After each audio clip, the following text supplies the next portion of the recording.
नमस्कार, मैं सुहाना आपके साथ और आप देख रहे हैं द न्यूज पोस्ट। आज के टॉप 24 खबरों में हम बात करेंगे शिक्षा से जुड़े खबरों की। बात करेंगे मुख्यमंत्री हेमंत सोरेन के आदेश की, झारखंड सरकार के कई विभिन्न योजनाओं की और साथ ही बात करेंगे मौसम के हाल की। झारखंड में कृषि मंत्री बनने के साथ ही शिल्पी नेहा तिर्की एक्शन में है। विभाग के अधिकारियों के साथ बैठक कर कृषि के क्षेत्र को मजबूत करने पर जोर दे रही है। इसी कड़ी में नेपाल हाउस स्थित मंत्रालय में कृषि मंत्री ने मासिक समीक्षा बैठक की। इस बैठक में सरकार की योजनाओं से लेकर आने वाली योजनाओं पर चर्चा की गई। मंत्री ने साफ निर्देश दिया है कि पूर्व में संचालित योजना को बेहतर तरीके से धरातल पर उतारने पर जोर दिया गया है। इस दौरान मंत्री अधिकारियों के कामकाज से नाराज भी दिखी है। उन्होंने कहा कि आने वाले 19 तारीख को एक बड़ा प्रमंडल स्तर का कृषि मेला आयोजित किया जाएगा। इसके बाद किसानों की सब्जी पर भी एमएसपी तय की जाएगी, जिससे उन्हें उनकी फसल के साथ साथ सब्जी के भी दाम मिल सके। दुमका के समाहरणालय सभागार में श्रम नियोजन, प्रशिक्षण और कौशल विकास विभाग के मंत्री संजय प्रसाद यादव की अध्यक्षता में संथाल परगना प्रमंडल के सभी विभागीय अधिकारियों के साथ बैठक आयोजित की गई। बैठक में मंत्री ने जन कल्याणकारी योजनाओं की अद्यतन स्थिति की समीक्षा की और राज्य से पलायन रोकने के लिए युवाओं को झारखंड में रोजगार उपलब्ध कराने की दिशा में कार्य करने का संकल्प लिया। नए उद्योगों को आकर्षित करने के लिए इन्वेस्टर्स को आमंत्रित किया जा रहा है। मंत्री ने कहा कि राज्य से बाहर जा रहे मजदूरों का रजिस्ट्रेशन कराया जाएगा। संथाल परगना प्रमंडल में आईटीआई कॉलेजों की संख्या बढ़ाने पर चर्चा हुई, जहां केवल 13 कॉलेज है। मंत्री ने इसे बढ़ाने का निर्देश दिया। इसके अलावा फिटर ट्रेड की सीटों की संख्या बढ़ाने और रोजगार मेले के माध्यम से युवाओं को रोजगार देने की योजना बनाई गई। बैठक के बाद मंत्री ने कौशल विकास प्राप्त युवाओं को नियुक्ति पत्र वितरित किए। सबसे पहले मौसम की बात करें तो झारखंड में प्रचंड ठंड पड़ रही है। अभी ठंड से राहत मिलेगी ऐसे आसार नहीं दिख रहे। एक नया पश्चिमी विक्षोभ भी तैयार हो रहा है, जिसकी वजह से मौसम बदल सकता है। मौसम विभाग ने झारखंड के 11 जिलों में आज से घने कोहरे का येलो अलर्ट जारी कर दिया है। मौसम केंद्र रांची ने पूर्वानुमान जारी करते हुए कहा कि गढ़वा, पलामू, चतरा, हजारीबाग, कोडरमा, गिरिडीह, देवघर, दुमका, गोड्डा, साहिबगंज और पाकुड़ जिले में कहीं कहीं घना कोहरा छाए रहने की संभावना है। मौसम विभाग के मुताबिक अगले 24 घंटे के दौरान न्यूनतम तापमान में 2 से 3 डिग्री सेंटीग्रेड की गिरावट आ सकती है। इसके बाद अगले 2 से 3 दिन में इसमें किसी बड़े बदलाव की संभावना नहीं है। पिछले 24 घंटे के दौरान डाल्टनगंज में हल्के दर्जे की बारिश हुई। बढ़ते हैं खबरों में आगे तो आपको बता दें कि धनबाद में मैया सम्मान योजना के पैसे नहीं मिलने से नाराज महिलाओं ने सरकार के खिलाफ आंदोलन की धमकी दी है। महिलाओं ने कहा कि प्रखंड और अंचल कार्यालय के चक्कर लगाकर थक गए, आज तक एक भी किश्त नहीं मिली। महिलाओं ने कहा कि वोट लेने के समय ले लिया, अब मैया सम्मान के पैसे नहीं दे रहे हैं।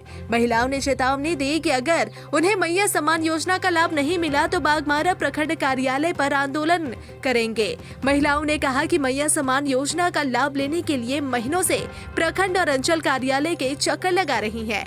बाघमारा प्रखंड की अलग अलग पंचायतों एवं वार्डों की दर्जनों महिलाएं आती है और कार्यालय से निराश होकर लौट जाती है। इनका कहना है कि सरकार ने लाखों महिलाओं के अकाउंट में 5 किस्तें भेज दी, उनके अकाउंट में अब तक पैसे नहीं आए। देश में HMVP के बढ़ते मामलों को देखते हुए केंद्र सरकार ने राज्यों को श्वसन रोगों की निगरानी बढ़ाने की सलाह दी है। इसके बाद झारखंड के स्वास्थ्य विभाग ने इन्फ्लुएंजा व रेस्पिरेटरी निमोनिया का सर्विलांस तेज कराने का निर्देश दिया है। इधर हेल्थ सेक्रेटरी अजय कुमार सिंह ने रिम्स निदेशक और राज्य के सभी सिविल सर्जनों के साथ अहम बैठक की, जहां निर्देश देते हुए कहा गया है कि इन्फ्लुएंजा और सांस के मरीजों की मॉनिटरिंग करें। जिनका ऑक्सीजन लेवल 80 से नीचे जा रहा है उन्हें HMPV संदिग्ध माने। आपको बता दें कि रिम्स में फिलहाल जांच किट नहीं है, लेकिन 2 दिन में उपलब्ध हो जाएगा। राजधानी रांची के 2 अलग अलग थाना क्षेत्रों में पिछले 24 घंटे में छेड़छाड़ी के मामले सामने आए हैं। जी हाँ, पहला मामला डोरंडा थाना क्षेत्र से सामने आया। ऑटो ड्राइवर छात्रा के साथ छेड़खानी की वारदात को अंजाम दिया तो लोअर बाजार में दोस्ती तोड़ने पर नाबालिग के साथ अश्लील हरकत की गई। विरोध करने पर बच्ची की बुआ के साथ मारपीट भी कर दी गई। डोरंडा थाना क्षेत्र में छेड़छाड़ी के मामले में आरोपी को गिरफ्तार कर जेल भेज दिया गया है। वहीं लोअर बाजार में पुलिस आरोपी की गिरफ्तारी के लिए छापेमारी चला रही है। डोरंडा थाना क्षेत्र में स्कूल जाने के दौरान हर दिन ऑटो चालक छात्रों को परेशान करता था। आखिर में बच्ची ने स्कूल के गार्ड को मामले की जानकारी दी, जिसके बाद ऑटो चालक को पकड़कर पुलिस के हवाले कर दिया गया।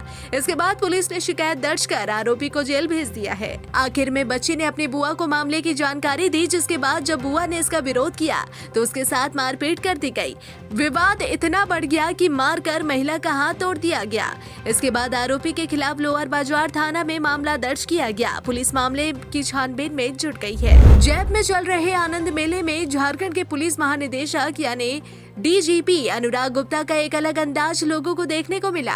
डीजीपी ने मेले में माउथ ऑर्गन बजाकर वहां पर मौजूद लोगों का मन मोह लिया। दरअसल जैप 1 के 145वें स्थापना दिवस के मौके पर आनंद मेले का आयोजन किया गया है।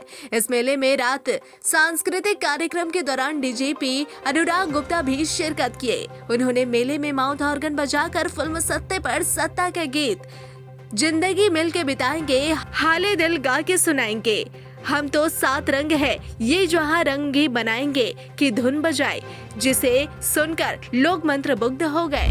पांडे गिरोह गैंगवार मामले में एसआईटी के निशी पांडे, निशांत सिंह समेत कई लोगों को गिरफ्तार कर लिया गया है। सभी को गिरफ्तार कर पलामू लाया गया। पलामू के एक सीनियर पुलिस अधिकारी ने गिरफ्तारी की पुष्टि की है। बता दें कि पलामू के चैनपुर थाना क्षेत्र के गर्दा गाँव में रविवार की देर रात भरत पांडे और दीपक साफ को गोली मारकर हत्या कर दी गई थी। भरत और दीपक रामगढ़ में कई आपराधिक मामले दर्ज थे। कोयलांचल के इलाके में दोनों की कई अन्य गिरोहों के साथ वर्चस्व की लड़ाई थी। घटना के बाद पलामू पुलिस ने सदर एसडीपीओ मणिभूषण प्रसाद के नेतृत्व में एक एसआईटी का गठन किया गया है, जिसके बाद यह गिरफ्तारी की गई। इस मामले में पलामू के चैनपुर थाना में 11 आरोपियों के खिलाफ नामजद एफआईआर दर्ज किया गया है। सभी आरोपियों के खिलाफ बीएनएस की 9 अलग-अलग धाराओं में मुकदमा दर्ज किया गया। भरत पांडे के पिता के आवेदन के आधार पर रामगढ़ पतरातू के रहने वाले विकास तिवारी, निशी पांडे, आकाश तिवारी, विकास साव, अमित साव, सुभाष सिंह उर्फ बाघा सिंह, अनिल यादव, सुनील धोबे, बबलू ठाकुर, संदीप ठाकुर, निशांत सिंह के खिलाफ मुकदमा दर्ज हुआ है। बढ़ते हैं शिक्षा से जुड़े खबरों की तो झारखंड में 8वीं की प्री बोर्ड की परीक्षा अब 21 से 23 जनवरी तक ली जाएगी। परीक्षा का आयोजन सभी सरकारी स्कूलों में किया जाएगा। मालूम हो कि पहले यह परीक्षा सभी केंद्रों पर 7 जनवरी से होनी थी, मगर कक्षा 8 तक की पढ़ाई ठंड के कारण 7 से लेकर 13 जनवरी तक बंद करने का आदेश सरकार की ओर से जारी कर दिया गया है।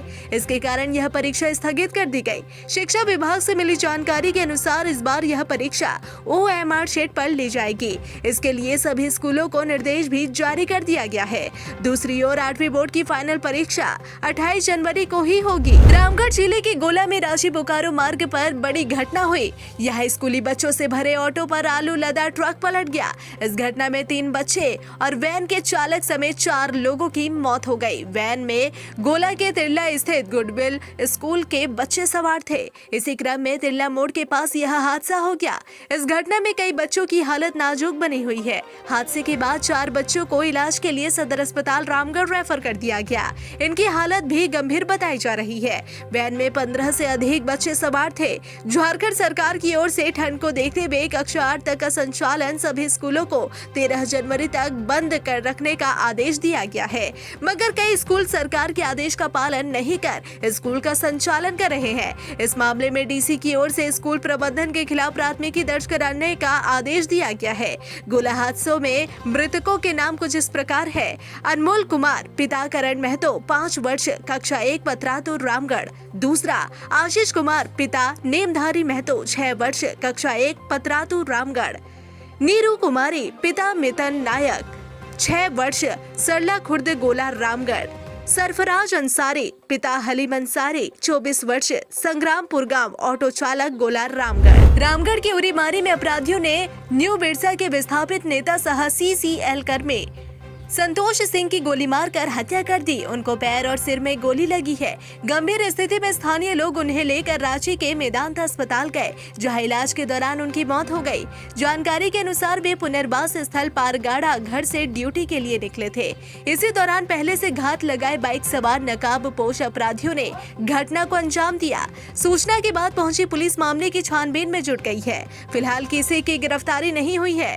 इधर घटना के विरोध में स्थानीय लोगों ने भुरकुंडा बरकाकाना रोड जाम कर दिया, साथ ही उत्पादन भी ठप करा दिया गया है। रांची पटना रोड के NH-33 पर एक हाईवा आग का गोला बन गया। इससे NH पर वाहनों की कतार लग गई। घटना मंगलवार की रात करीब 11 बजे रामगढ़ थाना क्षेत्र के गोबरदहरा चौक के समीप हुई। हाईवा में आग लगने से रोड पर अफरा तफरी मच गई। वाहन चालक अपनी गाड़ियों को लेकर इधर उधर भागने लगे। 16 चक्का हाईवा गिट्टी लदा था। बताया गया कि हाईवा रांची से गिट्टी लेकर हजारीबाग होते हुए बिहार जा रहा था। चालक के अनुसार ब्रेक जाम होने के कारण टायर में आग लग गई। आग लगने के बाद ड्राइवर ने गाड़ी को किनारे ले जाकर खड़ा कर दिया। इसके बाद दमकल की टीम बुलाकर आग पर काबू पाया गया। हजारीबाग जिले के चतरा रोड स्थित 12 गांव के निकट सड़क हादसे में एक युवक की मौत हो गई। वह बाइक से ससुराल से लौट रहा था। घटना मंगलवार रात करीब 10 बजे की है। मिली जानकारी के अनुसार ताजपुर निवासी मनीष सिंह, जिसकी उम्र करीब 30 वर्षीय बताई जा रही है, वह ईट खोरे स्थित अपने ससुराल से लौट रहा था। घने कोहरे के कारण बाइक अनियंत्रित होकर पेड़ से जा टकराई। स्थानीय लोगों की मदद से घायल मनीष सिंह को स्थानीय लोगों की मदद से सामुदायिक अस्पताल चौपारण ले जाया गया, जहां इलाज के दौरान डॉक्टरों ने मृत घोषित कर दिया। रामगढ़ जिले के पतरातू में सड़क और फ्लाईओवर का काम करने वाली कंपनी से रंगदारी वसूलने आए अमन श्रीवास्तव गिरोह के 2 बदमाशों को पुलिस ने गिरफ्तार कर लिया है। बताया जा रहा है कि कंपनी के अधिकारियों के साथ रंगदारी की राशि तय करने के लिए अपराधी पतरातू के एक होटल में बैठक करने पहुंचे थे। इसी दौरान पुलिस ने सभी को हथियार के साथ धर दबोचा। मामले में रामगढ़ एसपी अजय कुमार ने प्रेस कॉन्फ्रेंस में बताया कि रेलवे फ्लाईओवर निर्माण स्थल पर अमन श्रीवास्तव गिरोह ने फायरिंग कराई थी। इसके बाद एसपी ने एक टीम बनाकर इसकी जांच शुरू कराई। पूछताछ के क्रम में दोनों ने अपना नाम दीपक कुमार पतरातू और शहादत अंसारी पतरातू रामगढ़ बताया। दोनों के पास से एक देसी पिस्तौल और गोली बरामद की गई है। पलामू जिले के सदर थाना क्षेत्र के दुबियाटांड के पास टोल प्लाजा निर्माण स्थल पर अपराधियों ने गोलीबारी की। इस घटना में एक मजदूर को गोली लगी है। उसे पलामू मेडिकल कॉलेज में भर्ती कराया गया है, जहां उसकी स्थिति गंभीर बताई जा रही है। मिली जानकारी के अनुसार पलामू के NH-39 4 प्रोजेक्ट के तहत टोल प्लाजा का निर्माण कराया जा रहा है। मंगलवार की रात मजदूर वहीं पर बने कैंप में सो रहे थे। तभी 2 बाइक से 5 की संख्या में बदमाश वहां पहुंचे और फायरिंग शुरू कर दी। गोली की आवाज सुनकर कैंप में सो रहे मजदूर बाहर निकले। तभी बदमाशों ने एक मजदूर राजेश कुमार पर गोली चला दी। गोली उसकी छाती में लगी है। घटना के बाद निर्माण स्थल पर अफरा तफरी मच गई। सूचना के बाद पहुंची पुलिस ने श्रमिक को इलाज के लिए अस्पताल में भर्ती कराया। फिलहाल अभी तक किसी आरोपी की गिरफ्तारी नहीं हो सकी है। रामगढ़ जिले के रांची रोड स्थित प्रणीत टावर से कूदकर एक युवक ने जान दे दी। घटना बुधवार की सुबह करीब 9 बजे की बताई जाती है। पुलिस का कहना है कि यह मामला प्रेम प्रसंग से जुड़ा है। जांच के दौरान पुलिस को युवक की जेब से एक पर्ची मिली है, जिसमें उसकी प्रेमिका का नाम लिखा हुआ है। फिलहाल उसके पास से किसी तरह के कागजात नहीं मिलने से उसकी पहचान नहीं हो सकी। युवक के कूदकर जान देने की खबर मिलते ही घटनास्थल पर लोगों की भीड़ जुट गई। पुलिस ने शव को पोस्टमार्टम के लिए रामगढ़ सदर अस्पताल भेज दिया है। लोहरदगा जिले के सदर थाना क्षेत्र के BS कॉलेज के समीप 2 बाइक के बीच हुई टक्कर में एक महिला सहित 3 लोग घायल हो गए। घायलों की पहचान सदर थाना क्षेत्र के सोबरन टोली निवासी आशीष उराव, निशांत उराव और घाटा की शकुंतला देवी के तौर पर की गई है। घटना के बाद स्थानीय लोगों की मदद से इलाज के लिए लोहरदगा सदर अस्पताल में भर्ती कराया गया। यहाँ से प्राथमिक उपचार के बाद निशांत उराव को बेहतर इलाज के लिए रिम्स रेफर कर दिया गया है। स्थानीय लोगों ने बताया कि बाइक की गति तेज होने के कारण यह हादसा हुआ। झारखंड में स्वास्थ्य व्यवस्था को मजबूत करने के लिए सरकार की ओर से लगातार प्रयास किए जा रहे हैं, जिससे गरीब मरीजों को बेहतर स्वास्थ्य सुविधा मिल सके। इसी सोच के साथ झारखंड के रिम्स अस्पताल को लगातार अपग्रेड किया जा रहा है, ताकि गरीब मरीजों को सरकारी सुविधा में अच्छी व्यवस्था के साथ साथ इलाज भी मिल सके। संथाल क्षेत्र में एम्स अस्पताल भी बनाया जा रहा रहा है। देवघर जिले के देवीपुर प्रखंड स्थित 240 एकड़ में एम्स को बनाया जा रहा है। वर्ष 2019 से इस अस्पताल का निर्माण किया जा रहा है। पिछले 6 वर्षों से देवघर एम्स के लगभग सारे भवन निर्माण किए जा चुके हैं। देवघर एम्स के निर्देशक डॉक्टर सौरभ वार्ष्णेय बताते हैं कि 2019 के बाद 2 वर्षों तक कोरोना की वजह से कई विभागों का निर्माण नहीं हो पाया है, लेकिन अगले 6 महीनों में अस्पताल पूरी तरह से बनकर तैयार हो जाएगा। जमशेदपुर में अब तेज रफ्तार में गाड़ी चलाकर रेल बनाने और स्टंट करने वालों के खिलाफ जमशेदपुर पुलिस सख्त हो गई है। इसी के तहत बिरसा नगर थाना क्षेत्र में पुलिस ने 7 युवकों पर कार्रवाई की। सभी 7 युवकों पर 50,000 रुपए का जुर्माना और 7 के ड्राइविंग लाइसेंस भी रद्द कर दिए गए हैं। जी हाँ, इनमें से 2 युवकों के बाइक को भी पुलिस ने जब्त कर लिया है। फिलहाल 7 युवकों के फोन से रील को डिलीट कर पुलिस ने उन्हें हिदायत देकर छोड़ दिया है। वहीं सिटी एसपी कुमार शिवाशीष ने बताया कि इस तरह के स्टंट करने वाले या फिर रेस ड्राइव करने वाले लोग सावधान हो जाए, नहीं तो पुलिस कार्रवाई करेगी और नहीं मानने वालों को जेल भी भेजा जाएगा। गिरिडीह के गुरहा गांव में चोरों ने 5 घरों से चोरी की घटना को अंजाम दिया। चोरों ने नकदी और जेवर समेत करीब 10 लाख रुपए की संपत्ति चुराई। चोरी की वारदात बिरनी थाना क्षेत्र के भरकट्टा ओपी इलाके में हुई, जहां पावर कट का फायदा उठाते हुए चोरों ने रिटायर्ड टीचर भागीरथ विश्वकर्मा, केदार विश्वकर्मा, नारायण विश्वकर्मा, सहदेव महतो और हरिहर यादव के घरों में घुसकर चोरी की। भागीरथ और उनके भाइयों के घर से 4 लाख रुपए के जेवर और 50,000 रुपए की नकद चुराए गए, जबकि बर्तन और अन्य कीमती सामान भी चोरी हो गए। सहदेव और हरिहर यादव के घर से 6 लाख रुपए के जेवर और नकदी चोरी हुई। इस घटना के बाद एसडीपीओ धनंजय राम और पुलिस ने घटनास्थल पर पहुंचकर मामले की जांच तेज कर दी है। जमशेदपुर के साक्षी स्थित सीएम एक्सीलेंस सरकारी स्कूल में एक निजी संस्था द्वारा 100 छात्राओं के बीच साइकिल वितरित किया गया, जिससे छात्राओं में खुशी की लहर दौड़ पड़ी। साइकिल मिलने पर छात्राओं के चेहरे खिल उठे। उन्होंने बताया कि पहले स्कूल आने जाने में काफी परेशानी होती थी, कभी समय पर स्कूल नहीं पहुंच पाते थे और कई बार स्कूल छूट भी जाता था। अब साइकिल मिलने से उन्हें समय पर स्कूल आने और घर जाने में सुविधा होगी। स्कूल की प्रिंसिपल ने कहा कि इससे पहले छात्राओं को आने जाने में दिक्कत होती थी, लेकिन अब वे इस परेशानी से मुक्त हो जाएंगी। संस्था के सदस्य ने बताया कि उनका उद्देश्य छात्राओं के विकास को बढ़ावा देना है, जिससे उनकी पढ़ाई में कोई बाधा न आए। इससे पूर्व भी 50 छात्राओं को साइकिल दी गई थी और अब 100 छात्राओं को साइकिल मिलेंगी। संस्था निरंतर स्कूल के विकास के लिए काम कर रही है। सरायकेला खरसावां जिले में बाघ देखे जाने की खबर से ग्रामीणों में दहशत का माहौल बन गया है। चैनपुर और खूंटी मोड़ के पास बाघ को देखा गया। 31 दिसंबर को भी मवेशी चरा रहे ग्रामीणों ने बाघ को गाय का शिकार करते देखा था। अब 8 दिन बाद भी फिर से बाघ की एंट्री के बाद अब इलाके में चिंता बढ़ गई है। चैनपुर के राजकुमार महतो और खूंटी के अपूर्व सिंह ने बाघ को सड़क पार करते देखा। इसके बाद वन विभाग की टीम बाघ का पता लगाने के लिए जुट गई है। जी हां, WII की टीम अब PIP तकनीक का इस्तेमाल कर बाघ के मूवमेंट का पता लगा रही है। वन विभाग के कर्मचारी बाघ की गतिविधियों की निगरानी में जुटे हैं, ताकि ग्रामीणों की सुरक्षा सुनिश्चित की जा सके। सांसद ढुलू महतो और उनके भाई विधायक शत्रुघ्न महतो को 18 वर्षों से चले आ रहे एक मामले में कोर्ट से बड़ी राहत मिली है। झारखंड सरकार के मंत्री का पुतला फूंकने, JDU कार्यकर्ताओं से मारपीट करने और सरकारी काम में बाधा डालने के आरोप में सांसद ढुलू महतो, विधायक शत्रुघ्न महतो और 12 अन्य आरोपियों को बरी कर दिया गया है। यह फैसला MP MLA विशेष न्यायिक दंडाधिकारी अर्पिता नारायण की अदालत ने सुनाया। मामला 25 जून 2006 को बरोरा थाना प्रभारी BD सिंह की शिकायत पर दर्ज किया गया था। फैसले के बाद ढुलू महतो और शत्रुघ्न महतो ने कहा कि उन्हें शुरू से न्यायालय पर विश्वास था। ढुलू महतो ने कहा कि वह झूठे आरोपों से बरी हो चुके हैं और उन्हें न्यायालय पर पूरा भरोसा है कि भविष्य में भी उन्हें न्याय मिलेगा। झारखंड में 15 वर्ष और उससे अधिक आयु के नागरिक जिनमें बुनियादी शिक्षा की कमी होती है, उनके लिए उल्लास नव भारत साक्षर कार्यक्रम चलाया जा रहा है। इस कार्यक्रम के सफल क्रियान्वयन के लिए झारखंड शिक्षा परियोजना परिषद में 2 दिवसीय प्रशिक्षण कार्यशाला का समापन हुआ। कार्यशाला में शिक्षा सचिव उमा शंकर सिंह, राज्य शिक्षा परियोजना निदेशक शशि रंजन और अन्य अधिकारियों ने कार्यक्रम के संचालन के बारे में मार्गदर्शन किया। उन्होंने असाक्षर व्यक्तियों की पहचान कर उन्हें कार्यक्रम से जोड़ने पर जोर दिया। कार्यक्रम के तहत असाक्षरों को जन चेतना केंद्रों के माध्यम से साक्षर किया जाएगा।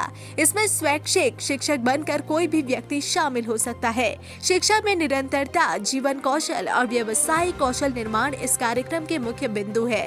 साक्षर होने वालों को NIOS द्वारा प्रमाण पत्र दिया जाएगा। जन चेतना केंद्रों में साक्षरता से जुड़े सभी कार्य होंगे। फिलहाल इस बुलेटिन में बस इतना ही। ऐसे ही तमाम खबरों के लिए बने रहे द न्यूज पोस्ट के साथ।